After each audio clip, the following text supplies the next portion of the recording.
Bismillahirrahmanirrahim. Hello everyone. This is me Asif Awan, your biology teacher. Dear students, आज हम अपने chapter number 17 nervous coordination के एक next topic की तरफ मूव करेंगे और ये टॉपिक हमारे पास क्या है? That is the structure and function of special receptors. Dear students, chapter number 17 के अंदर आपको ये कॉन्सेप्ट बहुत ज्यादा क्लियर हो गया होगा कि जब भी ह्यूमन बॉडी के एक्सटर्नल एनवायरनमेंट में या इंटरनल एनवायरनमेंट में किसी किस्म का चेंज आएगा, सो उस चेंज को जो है सेंसरी न्यूरॉन्स डिटेक्ट करेंगे और वो मैसेज पास करेंगे to the central nervous system. Now students, जो सेंट्रल नर्वस सिस्टम है वो by the help of the brain या by the help of the spinal cord उस स्टिमुलाई के मुताबिक इफेक्टर्स को मैसेज पहुंचाएंगे और वो मैसेज पहुंचेगा through the nerve impulse. Now the effectors जो है वो उस स्टिमुलाई के खिलाफ या तो पॉजिटिव रिस्पॉन्स देंगे या फिर वो नेगेटिव रिस्पॉन्स देंगे. सो डियर स्टूडेंट्स, जब तक हमारे पास कोई भी स्टिमुलाई डिटेक्ट नहीं होगा उसके मुताबिक किसी किस्म का रिस्पॉन्स जनरेट नहीं होगा. फॉर एग्जाम्पल, अगर हम टच की बात करते हैं, सो जो टच है वो हमें ये सलाहियत देता है कि किसी भी स्मूथ सरफेस और रफ सरफेस के बीच में हम फर्क कर सकें.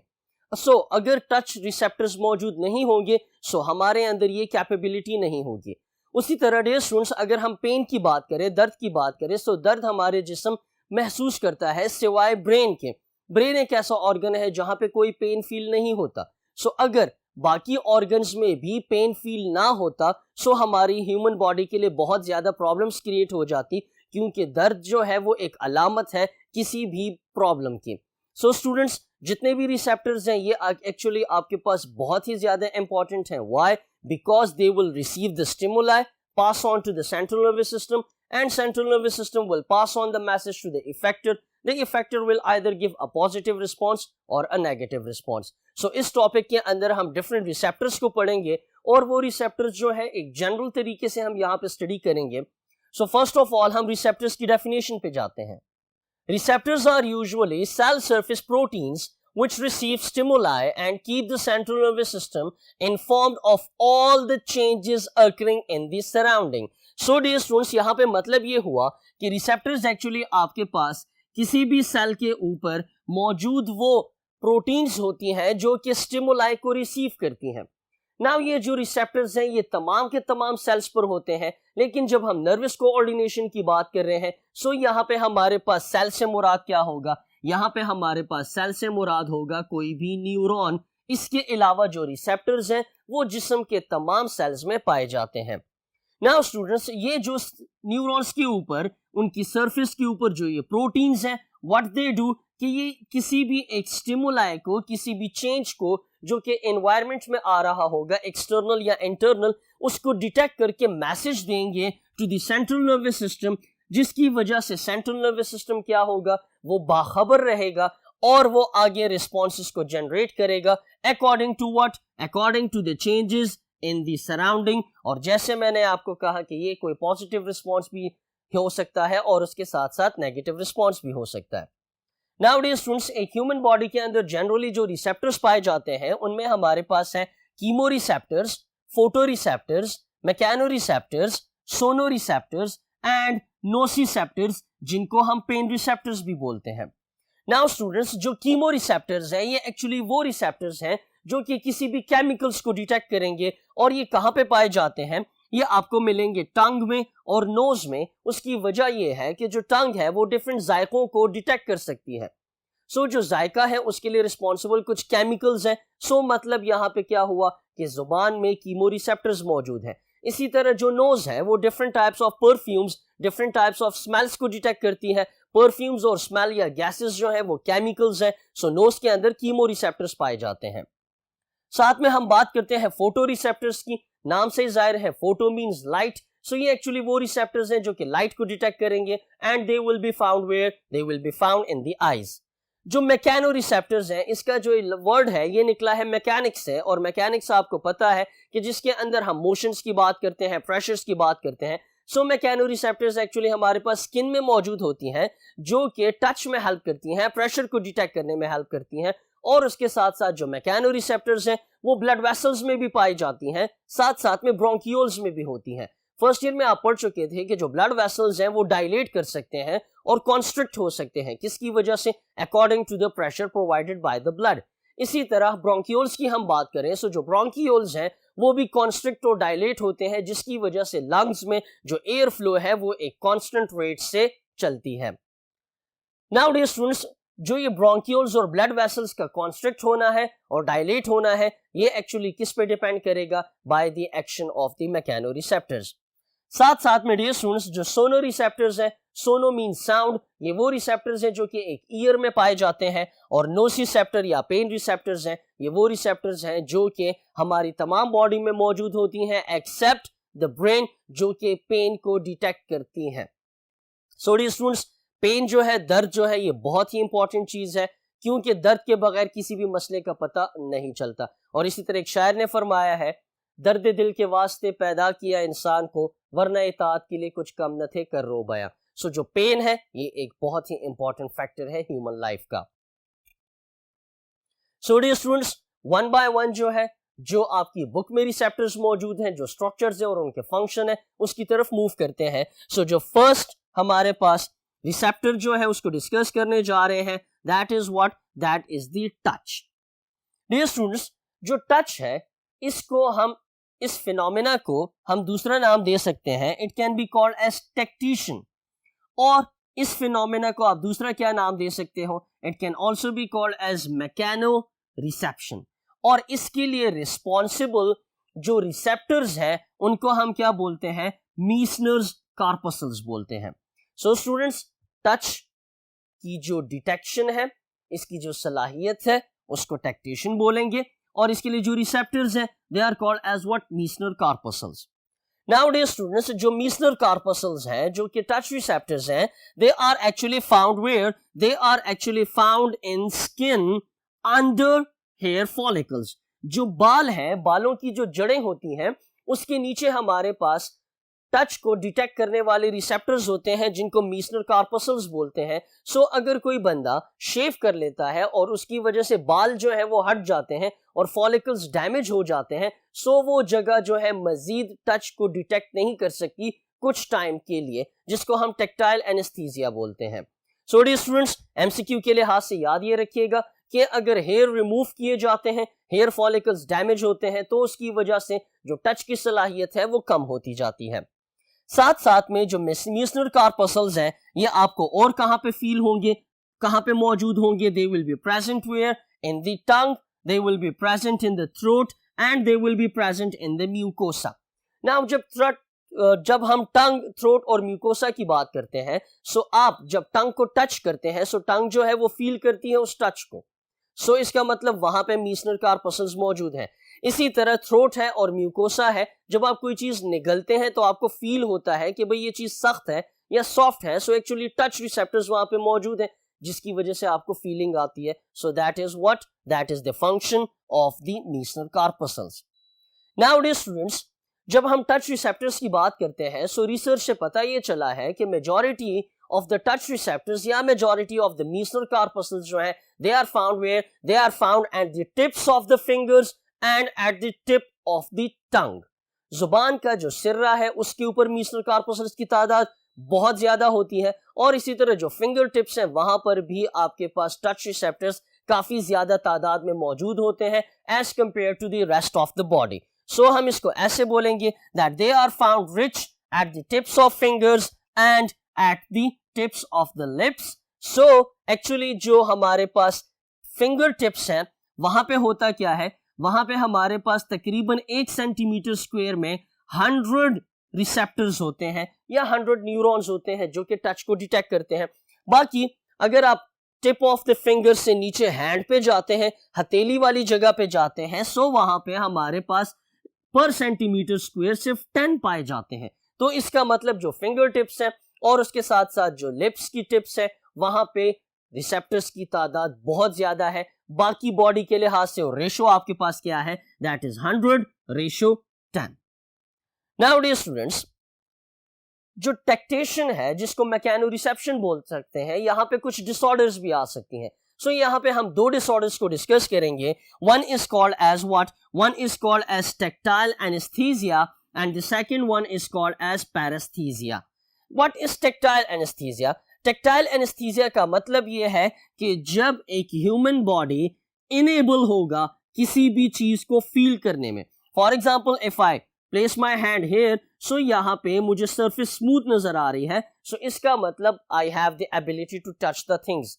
बट जब आप किसी चीज को टच करेंगे और आपको फील ना हो, तो इसका मतलब कि वो बंदा जो है उसको कौन सी बीमारी है, टैक्टाइल एनेस्थीसिया है, जिसकी वजह से उसकी टच की जो हिस्स है वो खराब हो गई है।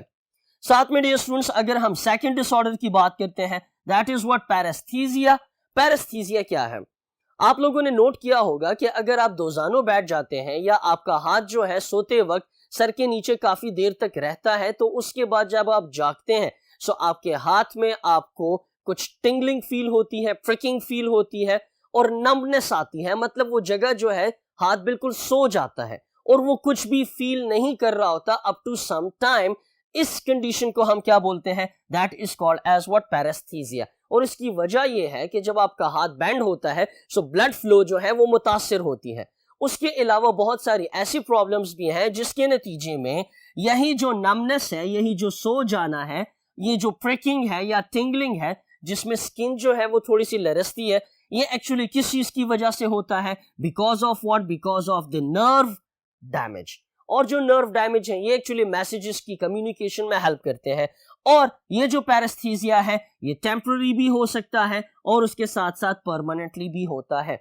सो आप लोगों ने नोट किया होगा कि जब आपका हाथ या पैर सो जाते हैं सो कुछ टाइम बाद वो दोबारा से फील करना शुरू कर जाते हैं, तो इसका मतलब पैरेस्थीसिया में थे आप, बट वो क्या था? Temporary. But under certain severe conditions it can become a permanent problem. So dear students, ये था आपके पास शॉर्ट सी डिस्क्रिप्शन अबाउट द टच, जिसको टेक्टेशन या मैकेनोरिसेप्शन बोलते हैं और इसके लिए रिस्पॉन्सिबल मीसल कार्पसल्स हैं। So let's move on to the second receptor of your body. Now dear students, जो सेकंड रिसेप्टर हम डिस्कस करने जा रहे हैं that is what? That is the detection of taste. जायका, जायके की जो डिटेक्शन है, इसको आप दूसरा नाम भी दे सकते हो। It can also be called as gustation. That is what? Gustation. So the feeling of taste can be called as gustation. और इसके लिए कौन से रिसेप्टर्स रिस्पॉन्सिबल है? इसके लिए रिस्पॉन्सिबल है हमारे पास कीमो रिसेप्टर्स, क्योंकि आप जब कुछ भी खाते हैं, किसी चीज को चखते हैं, वो एक्चुअली केमिकल्स होते हैं डिफरेंट टाइप्स के। नाउ डियर स्टूडेंट्स, जो टेस्ट रिसेप्टर्स हैं या टेक्टेशन की हम बात करेंगे तो उसमें हम बात यहां से शुरू करेंगे कि जो टंग है, जो जुबान है, उसमें बहुत सारी क्या होती हैं? रिजेस होती हैं, फोल्ड्स होती हैं, वैलीज होती हैं, मतलब कुछ उभरी हुई सतह होती हैं।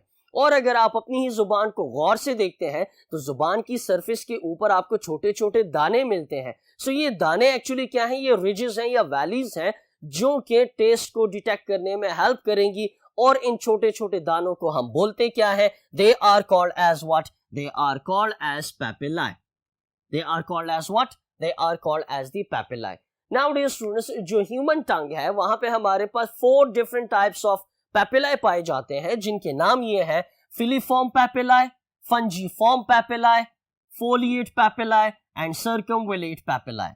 Now dear students, ये जो चारों के चारों papillae हैं, ये चारों के चारों रिस्पॉन्सिबल नहीं है टेस्ट को डिटेक्ट करने के लिए। सो एक्चुअली इसका मतलब ये हुआ कि जो जुबान के ऊपर ये उभरे हुए दाने होते हैं ये एक्चुअली टेस्ट को डिटेक्ट करने में हेल्प भी करते हैं, लेकिन साथ साथ में फ्रिक्शन भी प्रोवाइड करते हैं, जिसकी वजह से जो कुछ आप खाते हो वो जुबान से फिसलता नहीं है। So dear students, let's move on to what? Filiform पैपिलाए।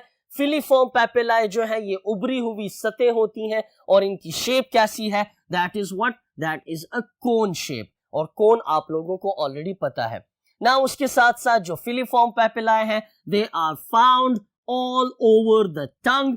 तमाम जुबान की सरफेस के ऊपर जो पैपिलाए पाए जाते हैं हर एक जगह पे, ये एक्चुअली कौन से हैं? They are the what? Filiform papillae. उसके साथ साथ जो फिलीफॉर्म पैपिलाए है ये एक्चुअली क्या है? They are taste blind. मतलब ये जो पैपिलाए हैं ये टेस्ट को डिटेक्ट नहीं करते, यहाँ पे कीमो रिसेप्टर्स मौजूद नहीं होते, जिसकी वजह से जो फिलीफॉर्म पैपिलाए हैं ये किसी भी टेस्ट को डिटेक्ट करने में कोई भी आपको फीलिंग, आपको सेंसेशन नहीं आएगी। लेकिन इसका भी एक इंपॉर्टेंट रोल है, और वो इंपॉर्टेंट रोल क्या है कि जो फिलीफॉर्म पैपिलाए हैं दे मेक्स द टंग रफ। ये जुबान को रफ बना देते हैं, और जैसे मैंने आपको कहा कि इसकी वजह से जो कुछ आप खाते हैं वो फिसलता नहीं है। इसी तरह आपने कैट्स को देखा होगा, जब वो दूध पीती हैं सो वो अपनी टंग से लिकिंग करती हैं, सो एक्चुअली फ्रिक्शन आती है और इस फ्रिक्शन की वजह से दूध जो है वो उनके ओरल कैविटी में जा रहा होता है। सो अगर फिलीफॉर्म पैपिलाई ना होते सो कुछ भी हम खाते सो वो जुबान से फिसलता। नाउअडेज स्टूडेंट्स, जो सेकंड पैपिलाई टंग की सरफेस पे मौजूद होती हैं, दे आर दी फंजीफॉर्म पैपिलाई। और फंजीफॉर्म पैपिलाई की शेप कैसी है? They are mushroom shaped. ये किसकी तरह होते हैं? मशरूम की तरह होते हैं। मशरूम अगर आप लोग देखें सो फर्स्ट ईयर में आप देख भी चुके होंगे, मशरूम की शेप कुछ इस किस्म की होती है। सो ऊपर एक कैप एरिया होता है और नीचे एक स्टॉक होती है, कैप और स्टॉक। सो इसी शेप के जो फंजीफॉर्म पैपिलाई है वो जुबान में पाए जाते हैं, लेकिन ये पाए सबसे ज्यादा कहां पर मौजूद होते हैं? ये सबसे ज्यादा मौजूद होती हैं at the tips and sides of the टंग। जो जुबान का सिर्रा है, जो टिप है और उसकी जो बाउंड्रीज है, जो साइड्स है, वहां पर जो पैपिलाई पाए जाएंगे वो क्या होगा? वो फंजीफॉर्म पैपिलाई होंगे। और ऑल ओवर द टंग, तमाम जुबान के ऊपर जो पैपिलाई होंगे वो क्या होंगे? फिलीफॉर्म। और याद ये रखना है फिलीफॉर्म क्या है? They are taste plants. जबकि फंजीफॉर्म जो है ये टेस्ट को डिटेक्ट करते हैं। और यही वजह है कि अगर हम किसी भी एक नई चीज को चखना चाहते हैं सो फर्स्ट ऑफ ऑल उसको हम अपनी जुबान से की टिप के साथ टच करते हैं, क्योंकि वहां पे रिसेप्टर्स मौजूद हैं जिससे आपको या तो आप उस चीज को खाओगे या खाने से इनकार करेंगे। डियर स्टूडेंट्स, जो third type of papillae tongue में पाई जाती है that is the foliate papillae. और फोलिएट पैपिलाई की शेप कैसी है? They are folds. They are what? They are folds. Folds आपके पास कुछ इस शेप की मौजूद होंगी जो कि पाई जाएंगी कहां पर? साइड्स ऑफ द टंग में। सो जुबान की जो बाउंड्रीज है वहां पर आपको फोल्ड्स अगर मिलते हैं सो इसका मतलब कि वो कौन से पैपिलाई हैं? फोलिएट पैपिलाई है। और वहां पर अगर मशरूम टाइप पैपिलाई मिलते हैं so they are what? They are the fungiform. उसके साथ साथ डियर स्टूडेंट्स, जो चौथा टाइप ऑफ पैपिलाई जुबान की सरफेस पे मौजूद होता है that is what? That is the circumvallate papillae. और सर्कमवेलेट पैपिलाई जो है इनकी शेप कैसी है? That their shape is like flat mounts. Their shape is like what?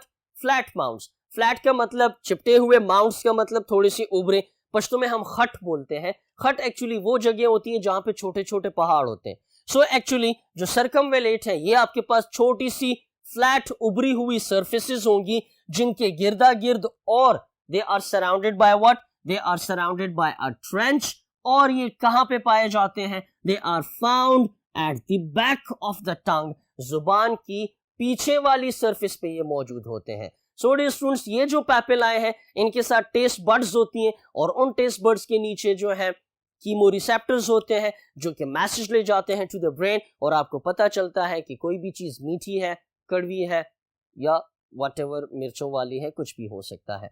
So dear students, that was the all detail about the papillae. MCQ के लिहाज से याद ये रखना है कि जो फिलीफॉर्म है वो टेस्ट ब्लाइंड है, जो फंजीफॉर्म है वो टंग की साइड्स पे होती हैं, फोलिएट भी साइड ऑफ द टंग पे होती है, जबकि सर्कमवेलेट जो है they are found at the back of the tongue. जुबान की पीछे वाली सरफेस जो है वहां पे मौजूद होंगी। सो डियर स्टूडेंट्स, ये था आपके पास टेक्टेशन, ये था आपके पास gustation. Let's move on to another receptor and that is what? That is the pain. और पेन की जो फीलिंग है इसको हम क्या बोलते हैं? That is called as nociception. और इसके लिए रिस्पॉन्सिबल जो रिसेप्टर्स हैं they are what? They are the nociceptors. Now dear students, जो ये पेन रिसेप्टर्स हैं या नोसिसेप्टर्स जो हैं ये एक्चुअली क्या है? They are the sensory fibres हैं। और ये सेंसरी फाइबर्स जो हैं जब कभी भी एक्सट्रीम कंडीशंस के लिए एक्सपोज्ड होंगे। एक्सट्रीम कंडीशंस क्या है? लेट्स सपोज आप किसी से हाथ मिलाते हैं और वो आपको बहुत ज्यादा जोर देता है, सो इसका मतलब कि उसका जो जोर देना है वो क्या है? वो एक एक्सट्रीम कंडीशन है। इसी तरह कोई इंसान किसी से थप्पड़ खाता है तो उसको दर्द होता है, सो इसका मतलब वो जो थप्पड़ है, वो जो टच था, वो एक्सट्रीम कंडीशन था। एक्सीडेंट होता है, हड्डियां टूटती हैं, इन तमाम चीजों की वजह से जो पेन आता है ये एक्चुअली क्यों है? Because of the nociceptors. और ये जो नोसिसेप्टर्स हैं हमें किसी भी प्रॉब्लम का बताते तो हैं, लेकिन साथ साथ में ये जो नोसिसेप्टर्स हैं they what do? they actually signal pain to warn us about the danger, to warn us about the danger. इसकी मिसाल मैं ऐसे दूंगा कि लेट्स सपोज आप किसी इमारत की 10वीं छत पे खड़े हैं और आप नीचे देखते हैं, सो आपको डर लगता है। ये जो डर है ये एक्चुअली खुद क्या है, एक्सट्रीम कंडीशन है। कैसे? अगर पेन रिसेप्टर्स ना होते तो हम इंसान बहुत ज्यादा रिस्क लेते और शायद ऊपर से नीचे जंप भी कर जाते, क्योंकि हमें पेन तो ना होता बट हमारी हड्डियां टूट जाती। सो जो ये पेन की फीलिंग जो है, दर्द का फील होना जो है, दर्द अभी आया नहीं है बट आपको फील होता है कि अगर मैं ऐसा करूंगी सो मुझे पेन फील होगा। जैसे हम ये कहें कि आपके पास एक इंजेक्शन की जो नीडल है उसके ऊपर आप अपनी फिंगर टिप कभी भी नहीं रखेंगे। क्यों? बिकॉज यू नो कि if you put your finger on the tip there will be what, pain. So ये जो नोसिसेप्टर्स हैं ये हमें बहुत सारे खतरनाक काम करने से भी रोकते हैं, हमारे अंदर एक डर पैदा करते हैं जिसकी वजह से हम वो खतरनाक काम की तरफ जाते नहीं है या रिस्क नहीं लेते। So actually they signal the pain to warn us about the danger. और अगर ये पेन रिसेप्टर्स ना होते so the people would do dangerous things without realising it. इंसान बहुत खतरनाक काम करता बजाय उसके जानने के। नाउ स्टूडेंट्स, अगर हम पेन रिसेप्टर्स के स्ट्रक्चर्स को देखते हैं तो उसकी वजह से हम उनके टाइप्स बनाते हैं। और किसी भी ह्यूमन बॉडी के अंदर we have 3 types of nociceptors which are what? Cutaneous nociceptors, somatic nociceptors and visceral nociceptors.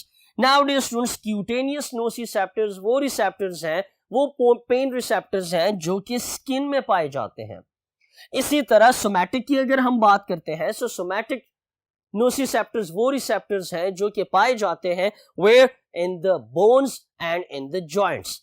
और जो थर्ड हमारे पास है विसरल रिसेप्टर्स, ये एक्चुअली वो पेन रिसेप्टर्स हैं जो कि स्किन, बोन्स, जॉइंट्स के अलावा जितने भी ऑर्गन्स हैं उनमें मौजूद होते हैं। तो यही वजह है कि हार्ट अटैक में दिल को फील होता है पेन। इसी तरह हम स्टमक में भी पेन फील होता है, इंटेस्टाइन में भी पेन फील होता है, साथ में डिफरेंट और जो बॉडी के रीजन है जहां जहां पे पेन फील होगा तो इसका मतलब वहां पे नोसिसेप्टर्स मौजूद है। But students, you should remember कि एक ह्यूमन बॉडी के अंदर एक ऐसा ऑर्गन है जहां पे कोई भी पेन को डिटेक्ट करने वाले रिसेप्टर्स नहीं है, और वो ऑर्गन कौन है? That is the brain. Now students, आपके जहन में आ रहा होगा कि हमें सर दर्द तो होता है तो इसका मतलब ब्रेन रिसेप्टर्स, वहां पे ब्रेन में नोसिसेप्टर्स मौजूद हैं, लेकिन ऐसा नहीं है। जब सर दर्द होता है तो एक्चुअली ये हमारे पास जो स्किन है, सर के ऊपर जो स्किन है वहां पे प्रॉब्लम हो सकती है, या आपके पास स्किन के नीचे जो ब्रेन स्कल मौजूद है, जो बोन है, वहां पे भी प्रॉब्लम हो सकती है। साथ में जो ब्रेन है इट इज कवर्ड बाय अ मेनिंजस। जो ब्रेन है उसके गिर्दा गिर्द एक लेयर होती है जिसको मेनिंजस बोल सकते हैं, वहां पे भी इंफेक्शंस हो सकती हैं, मेनिंजाइटिस आ सकती है जिसकी वजह से पेन होता है। सो ब्रेन जो है वो एक्चुअली पेन को कभी भी डिटेक्ट नहीं करता क्योंकि वहां पर नोसिसेप्टर्स मौजूद नहीं होते। सो डियर स्टूडेंट्स, इस बात को आप याद रखिएगा as an MCQ that brain does not feel pain। Brain जो है उसको पेन नहीं होता, वजह क्योंकि ब्रेन में किसी किस्म के नोसिसेप्टर्स मौजूद नहीं है। सो डियर स्टूडेंट्स, ये था हमारा third receptor. Let's move on to the fourth receptor. Now dear students, जो आपकी बुक के अंदर लास्ट रिसेप्टर मौजूद है that is what? That is the smell. Now students, जो स्मेल है इसकी डिटेक्शन को हम क्या बोल सकते हैं? It can also be called as olfaction. और इसके लिए रिस्पॉन्सिबल जो रिसेप्टर्स हैं वो उनको हम जनरली क्लासिफाई कर सकते हैं into chemo receptors. Now students, जो स्मेल है इसके लिए रिस्पॉन्सिबल जो ऑर्गन है that is what? That is the nose. लेकिन नोज के डिफरेंट पार्ट्स हैं और उन पार्ट्स में आपको एक पार्ट का पता है जिसको हम नेजल कैविटी बोलते हैं।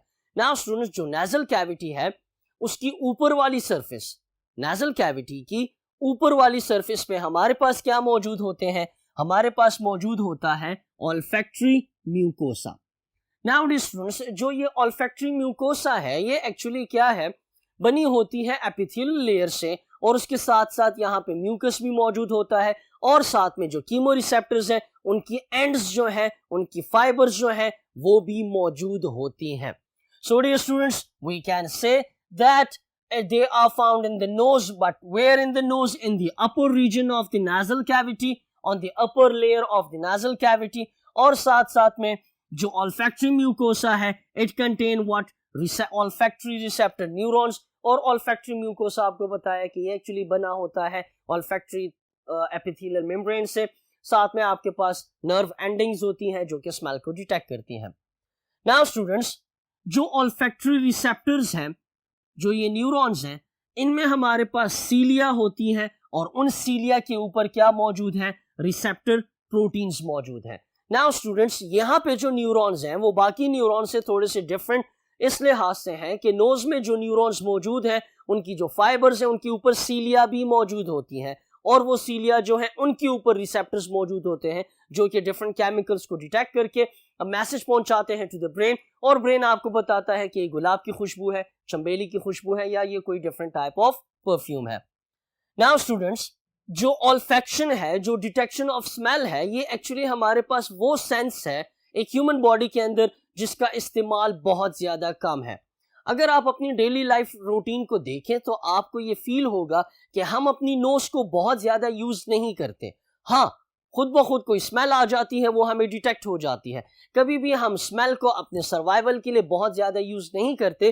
तो यही वजह है कि आपके पास जो स्मेल या ऑल्फैक्शन है ये सबसे कम इस्तेमाल होने वाला सेंस है किसमें? एक ह्यूमन बॉडी में. बाकी इसके अलावा अगर और जानवरों को देखते हैं, लेट्स सपोज डॉग हो गया है, बफेलो हो गए हैं, और भी जो जानवर हैं वो हमेशा खाने से पहले उसको सूंघते हैं, तो इसका मतलब वो बहुत ज्यादा यूज करते हैं. हम इंसान ज्यादातर नहीं करते, ना ही हमें इसकी ज्यादा जरूरत पड़ती है. हाँ, खुद ब खुद अगर आ जाए तो वो डिटेक्ट मस्ट होता है.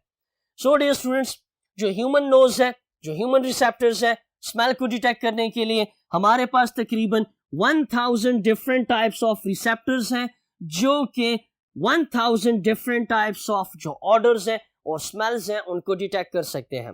नाउ स्टूडेंट्स, आप खुद सोचिए कि आपने अभी तक अपनी पूरी लाइफ के अंदर कितनी डिफरेंट टाइप्स ऑफ स्मेल्स को सूंघा होगा. सो मेरे ख्याल में 1000 तक की तादाद नहीं पहुंची होगी. क्यों? Because we do not smell each and everything. हम हर एक चीज को स्मेल नहीं करते, बल्कि जो जानवर हैं उनके सर्वाइवल के लिए ऑल्फैक्शन बहुत ज्यादा जरूरी है. सो वो उनका बहुत प्रोडक्टिव सेंस ऑफ ऑर्गन है. नाउ डियर स्टूडेंट्स, जो हमारे पास ऑल्फैक्शन है, यहीं पे आपके जितने रिसेप्टर्स हैं इस टॉपिक में बुक के अंदर जो मौजूद हैं उससे बहुत डिटेल में हम नहीं गए, वो तमाम के तमाम यहाँ पे डिस्कस हो गए हैं. लेकिन एज ए एमसीक्यू आप याद ये रखिएगा कि जो ह्यूमन स्किन है उसके हर स्क्वायर सेंटीमीटर एरिया पे तकरीबन 200 पेन रिसेप्टर्स होते हैं, 15 प्रेशर रिसेप्टर्स होते हैं, 6 कोल्ड रिसेप्टर्स होते हैं, और एक आपके पास मौजूद होता है गर्मी को डिटेक्ट करने वाले रिसेप्टर्स. सो इन पॉइंट्स को एज ए एमसीक्यू मस्ट याद रखिएगा. नाउ डियर स्टूडेंट्स, पर सेंटीमीटर स्क्वायर में 200 पेन रिसेप्टर्स मौजूद हैं और 15 प्रेशर रिसेप्टर्स हैं.